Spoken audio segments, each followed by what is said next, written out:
गोर्खाजको team रिसा है साथीहरु।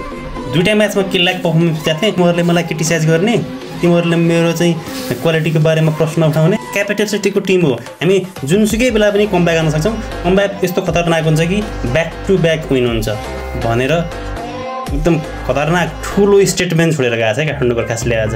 यो स्टेटमेन्टलाई हामीले नर्मली लानुहुन्न, मान्नुस् या नमान्नुस्। काठमाडौँ गोर्खाज एनपीएल टिमहरुको स्ट्रङ टिमहरुको सूचीमा राख्ने हो भने टप 2 मा चाहिँ पर्छ। बलिङ र ब्याटिङ दुवै युनिटबाट टप 2 मा चाहिँ पर्छ लेखेर। आजको म्याचमा टस जितेर फिल्डिङ रोजेको चितवन डाइनोसले आफ्नो फिल्डिङ र बलिङ राम्रोसँग गर्न सकेन। काठमाडौँ गोर्खाजले राम्रो सुरुवात गर्यो, ट्याक्कै अपोजिट चितवन डाइनोसले नराम्रो सुरुवात गर्यो।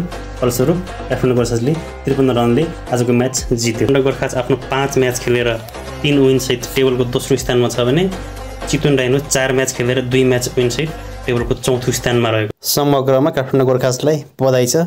अझ स्ट्रङ भएर आउन र टाइटल जित्नमा कम्पिट गर्न मेरो शुभकामना छ।